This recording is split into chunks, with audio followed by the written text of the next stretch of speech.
Charlie Scalis, known for gritty roles in The Wire and The Sopranos, carved a unique path to fame. But there's more to his story than you might think, and recent whispers only add to the intrigue. Growing up above his dad's pool hall, young Charlie, just 7, charmed locals with Ol Jolson impressions and overheard jokes. By high school, he and a buddy had a comedy act, hitting every local gig they could. But life took a surprising turn. In 1963, Charlie married Angeline, took a steady job, and raised 5 kids in Pennsylvania, putting acting on hold for 2 decades. Then, a chance role changed everything. In 1993, Scalis landed a part in Al Pacino's Two Bits as Ballyhoo driver. That small gig opened doors to TV, and soon, he was Thomas "Horseface" Pacusa in The Wire's 2nd season. His raw, real portrayal of a longshoreman had reviewers raving. It didn't even feel like acting. But he wasn't done leaving his mark. As Coach Molinaro in The Sopranos, Scalis shared scenes with James Gandolfini, calling it so natural it felt like chatting with a friend. Fun fact: only 6 actors, including Scalis, starred in both iconic shows. Yet, some whispers about his career still linger. Fans online have speculated why he stayed low-key, suggesting he chose family over Hollywood's spotlight. That's just talk, but what we know paints a different picture. Scalis' 60-year marriage, 5 kids, and 4 grandkids defined him as much as his roles. He kept performing, from local theater to a quirky El President ad in South Africa. In an industry chasing fame, Scalis proved you could shine by staying true to yourself. What's your favorite Charlie moment? Drop it in the comments.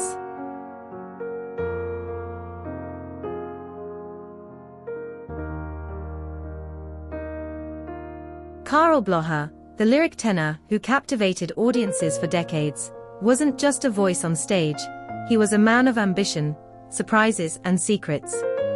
Let's uncover the story of a legend whose journey was far more complex than the spotlight showed. Blocher's talent burned bright from the start. As a student at the Ostrava and Prague conservatories, he was forbidden from performing publicly. But rules didn't stop him. Sneaking gigs with the Zdenka Bartók Orchestra, he honed his craft in secret, risking his education for a shot at stardom. That fearless drive defined him. By 1967, he proved it, winning a national singing competition that launched him into the spotlight. But that was just the beginning. Fresh off his victory, Blocher joined the Carlin Music Theatre, where he became a leading soloist for 3 decades. His voice brought characters like Paganini, Souchong in The Land of Smiles, and Tony in West Side Story to life. Audiences couldn't get enough of his charm and vocal power. He wasn't just performing, he was owning the stage, turning operettas into unforgettable experiences. Yet, something unexpected was brewing behind the scenes. While dominating the operetta world, Blocher shocked fans by dipping into pop music. In the 1960s and 70s, he recorded hits like I'll Buy You a Ribbon and I Want the Sun, songs that lit up festivals like Bratislavska Lyra. This wasn't the polished tenor of the theater, it was a playful, accessible side that reached new audiences. Why did he take this risk? Some say he craved creative freedom. And what happened next would surprise everyone. Blocher's talent wasn't confined to Czech stages. After training at Italy's prestigious Accademia Nazionale di Santa Cecilia, he toured the world, Japan, the US, Germany, and beyond, sharing stages with conductors like Karl Vlach. His global performances earned him respect as a world-class artist. But whispers of challenges back home were starting to surface, hinting at a storm beneath the success. Rumors swirled in the 1980s about tensions at the Carlin Theatre. Some claimed Blocher clashed with management over creative control or casting decisions. While no solid proof ever emerged, fans on forums still debate what really went down. Was it just gossip, or did the pressure of fame take a toll? Here's what's being said: Blocher stayed professional, but the whispers never fully faded. And there was more to his story. Beyond the stage, Blocher shone on Czech television, starring in films like The Long Journey and variety shows like Televariet. His charisma made him a household name, proving he could charm audiences anywhere. But his private life stayed out of the headlines. A passionate tennis player and member of the Amphora Football Club, he found joy in sports, a side fans rarely saw. Yet, there was one final chapter no one expected. In his later years, Blocher faced health struggles, passing away in May 2025 at 77 in a Prague senior home. Rumors suggest financial hardships plagued him, with some claiming he sold personal items to get by. While unverified, these stories paint a somber picture of a star's quiet fade. What do we know? His legacy endures, but questions linger. Karl Blocher was more than a voice, he was a fighter, a risk-taker, and a mystery. His story makes you wonder, what does fame really cost?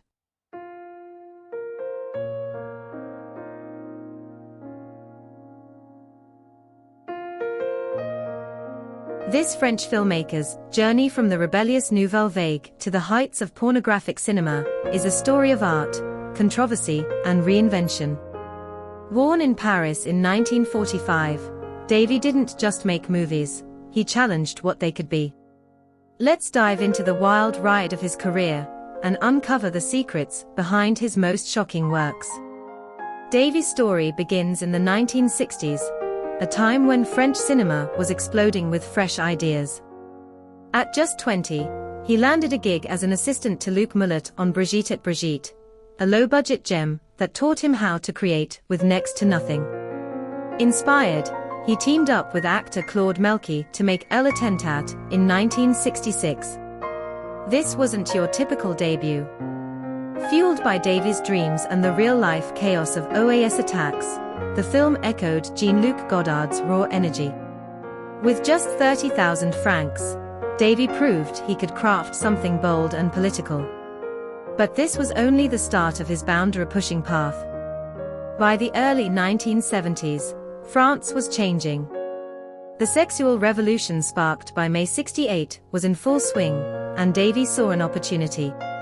He unleashed a trilogy of erotic comedies, Mechanical Bananas, Take the Tail Like Everyone Else, and Q, that mixed humor with risque themes. These weren't just cheeky flicks. They tapped into a society craving liberation. His 1974 drama Le Déci showed he could tackle serious stories too. But something bigger was brewing, and it would change his career forever. Enter Exhibition, the film that became a cultural earthquake. Released during Georges Pompidou's presidency, when pornography was still banned, this daring work racked up over 3 million admissions. It was a phenomenon, blending art and explicit content in a way no one had seen before. Here's the wild part. Exhibition was classified as art at SI, then slapped with an X rating, only to be reclassified art at SI again. It even became the first film aired in Canal Plus' adult slot. But that wasn't the whole story. Davy followed it with investigative films like Prostitution and Les Pornocrates, diving deep into the sex industry's underbelly. And what happened next would shock everyone. Censorship came crashing down.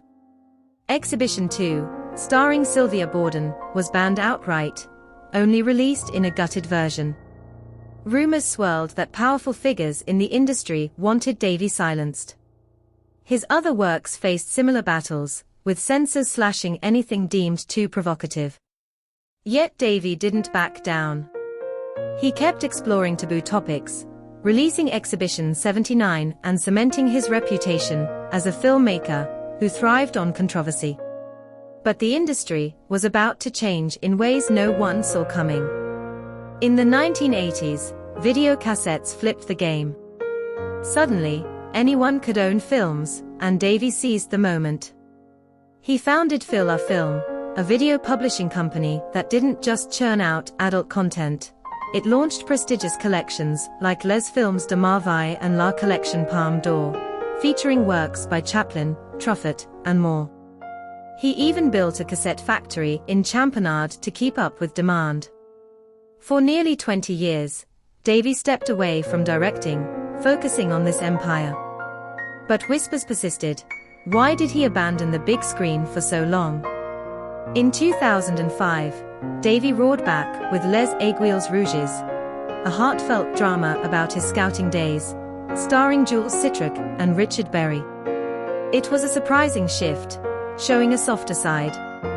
But his next move, the 2008 romantic comedy Traqueurs, flopped hard, barely registering with audiences. Then came Transgression in 2014, a raw, internet-only film about his relationship with Hungarian actress Kitty Cat. Fans speculated, was this a midlife crisis, or a bold new chapter? The film's intimate look at his life raised eyebrows and fueled online buzz. But there was more to come. In his final years, Davy doubled down. He returned to adult films for Canal+ and released Vive la Crise in 2017, a quirky commentary on economic turmoil. Until his death in 2025, he never stopped creating. Today, his legacy splits opinions. On X, some call him a pioneer who blended art and provocation. Others say he exploited the sexual revolution for profit. His films, from Exhibition's Millions to Transgression's Personal Confessions, leave us wondering, was Davy a visionary or a showman? So, what do you think? Did Jean-François Davy redefine cinema, or did he cross a line? Drop your thoughts below, because this is one story that's far from over.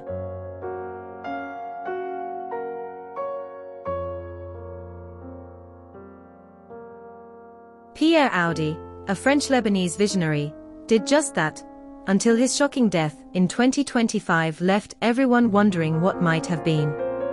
Born in Beirut in 1957, Audi was no ordinary kid.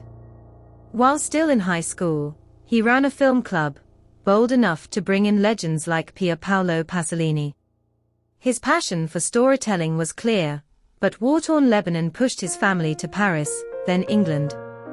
That's where things got interesting. At Oxford, studying history, Audi found his true calling.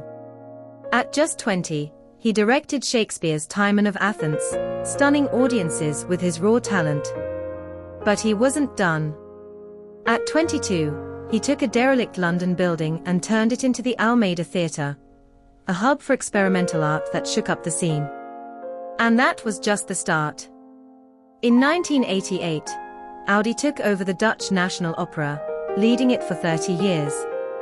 He didn't just direct, he revolutionized. From staging Wagner's Ring Cycle to commissioning daring new works, he made opera bold, fresh, and fearless.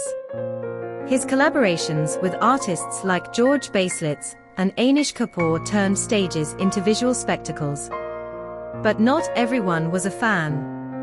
Audi's avant-garde style sometimes split critics. His abstract Parsifal in Munich had some calling him a genius, others a risk-taker gone too far. Rumors swirled about the toll of his relentless schedule, directing in New York, leading festivals in Aix-en-Provence, and jetting across Europe. Was he pushing himself too hard? No one knew the full story. Then, in May 2025, tragedy struck.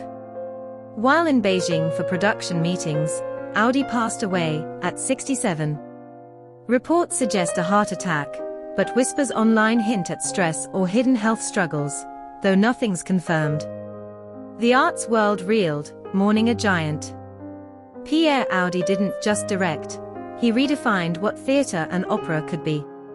His stages told stories that lingered, challenged, and inspired. As we reflect on his legacy, one question remains: what groundbreaking work did we lose with him? Let that sink in.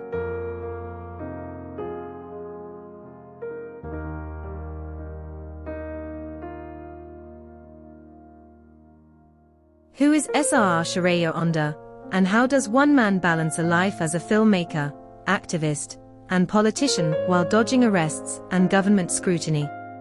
His story is a wild ride through Turkey's most turbulent decades, packed with defiance, creativity, and controversy. Let's dive into the life of a man who's been jailed, celebrated, and targeted, all for standing his ground. Önder's roots trace back to Adıyaman, where he was born the eldest of a struggling family. His father, a key figure in the Turkish People's Party, died young, leaving Önder to hustle odd jobs to keep his family afloat. But even as a kid, he was drawn to bigger fights. By the time he hit Ankara University's prestigious Faculty of Political Science, the 1980 military coup shook Turkey. Önder didn't sit quietly, he protested the junta, landing him in cuffs in 1981. At just 19, he was sentenced to 12 years, serving 7 in brutal conditions. That fire for justice, it never faded. But Önder wasn't just a rebel. He had a creative streak that roared to life with Beynelmilel, his 2006 directorial debut. The film, a gut-punching melodrama about a musical group in post-coup Adıyaman, scooped up national and international awards. He didn't stop there. Önder took on acting roles, pouring his political passion into storytelling. His work wasn't just art, it was a mirror to Turkey's struggles. And what happened next would pull him even deeper into the public eye. Trading his pen for a podium, Önder wrote fiery columns for Bergen and Radical before making a seismic leap into politics. In 2011, he ran as an independent for Istanbul's parliament and won, soon joining the pro-Kurdish BDP. His voice carried weight, but it also painted a target on his back. And that target grew bigger with what came next. In 2013, Önder stepped into one of Turkey's most explosive moments. He was among the BDP lawmakers who met Abdullah Öcalan, the imprisoned PKK leader, on İmralı Island to broker peace talks. At Diyarbakır's Newroz celebration, Önder read Öcalan's letter to a massive crowd, announcing PKK fighters would pull out of Turkey. It was a historic move, but one that made him a lightning rod for criticism. Some called him a peacemaker, others branded him a traitor. But the drama was far from over. That same year, Önder hit the streets during the Gezi Park protests, a nationwide uprising against government overreach. While rallying, he took a tear gas canister to the back, landing in the hospital. He walked out, undeterred, but the state wasn't done with him. The pressure was building, and it was about to explode. The government's crackdowns came hard and fast. In 2016, police briefly detained Önder. By 2018, he faced a 3.5-year sentence for terrorist propaganda tied to his HDP speeches, a charge many called politically motivated. Then, in 2020, amid a wave of arrests targeting HDP members, Önder was hauled in again over protests linked to Turkey's stance on the Kobane conflict. Reports claim the state accused him of inciting violence, but he was released with a travel ban and reporting conditions. Each arrest only fueled his resolve. Lately, there's been buzz online about Önder's next moves. Some fans speculate he's still under government surveillance, with rumors suggesting his outspoken HDP ties keep him in the crosshairs. It's been said that his role in the Kobane protests could spark more legal battles, though nothing's confirmed. What we do know is Önder's never backed down, not as a student, not as a filmmaker, not as a politician. So, what's next for Sr. Şehriyar Önder? His life, part artist, part warrior, has left an undeniable mark on Turkey. From prison cells to parliament, he's faced every challenge head-on, but in a country as divided as this, can he keep defying the odds? That's the question that lingers, and it's one worth thinking about long after this video ends.